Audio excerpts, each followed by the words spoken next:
Hello అండి, welcome back to my channel. ఈరోజు ఒక మంచి రెసిపీతో మీ ముందుకు వచ్చాను. అది బెండకాయ వెల్లుల్లి ఫ్రై. ఈ బెండకాయ వెల్లుల్లి ఫ్రై అన్నది చాలా టేస్టీగా ఉంటుందండి. పప్పులోకి కానీ సాంబార్లోకి కానీ. అంతేకాదండి, ఇది డీప్ ఫ్రై చేయనవసరం లేదు. చాలా తక్కువ ఆయిల్తో చేసుకోవచ్చు టేస్టీగా. ఎలా చేయాలో చూద్దాం.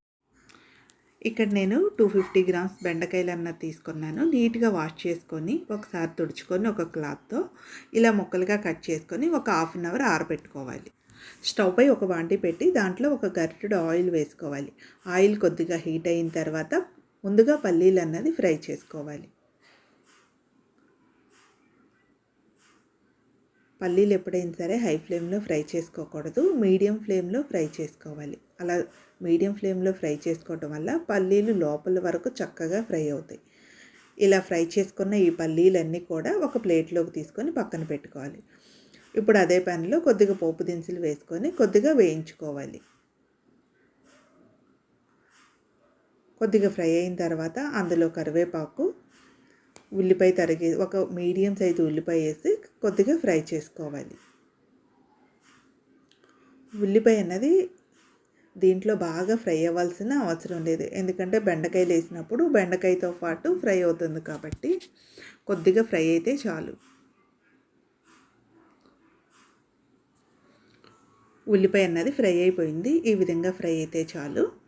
ఇప్పుడు ముందుగా కట్ చేసుకున్నటువంటి బెండకాయలన్నీ వేసి పోపు అంతా బెండకాయలకు పట్టేటట్టు కొద్దిగా కలుపుకోవాలి. ముందుగా ఉప్పు అన్నది యాడ్ చేయకూడదు. ఉప్పు అన్నది యాడ్ చేయటం వల్ల ఫ్రైలో జిగురు అన్నది ఎక్కువ వస్తుంది.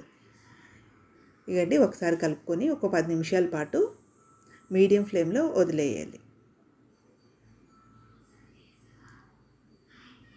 ఒక 10 నిమిషాల తర్వాత ఇదిగండి ఈ విధంగా ఫ్రై అయింది. ఇప్పుడు అందులోనే కొద్దిగా పసుపు, ఉప్పు అన్నది యాడ్ చేసుకొని మరొకసారి కలుపుకోవాలి. మరొక 5 నిమిషాల పాటు దీన్ని ఈ విధంగా ఫ్రై చేసుకోవాలి. ఫ్రైలు చేసుకునేటప్పుడు ఎప్పుడైనా ఐరన్ కడాయి అయితే ఫ్రై అన్నది చక్కగా వస్తుందండి. ఇదిగండి మరొక 5 నిమిషాలు ఇది ఇలా ఫ్రై చేసుకోవాలి. మూత పెట్టకుండా ఫ్రై చేసుకోవాలి. అప్పుడు ఫ్రై అన్నది చాలా చక్కగా వస్తుంది, పొడి పొడిలాడుతూ. ఇప్పుడు ఇది ఫ్రై అయ్యే లోపల వెల్లుల్లి కారం అన్నది ప్రిపేర్ చేసుకుందాం.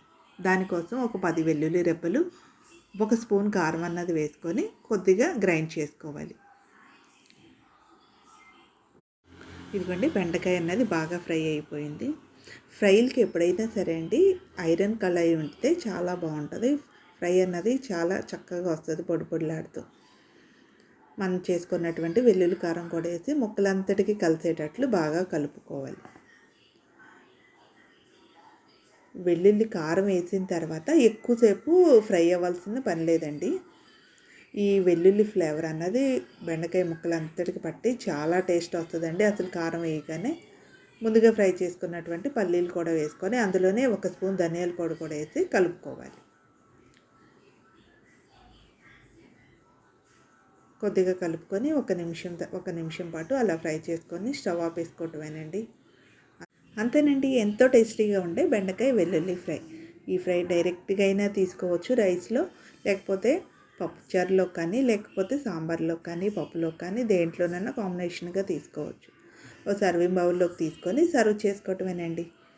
నేనైతే బెండకాయ ఫ్రై కాంబినేషన్గా ఈరోజు మా ఇంట్లో పప్పుచారు అయితే చేశాను.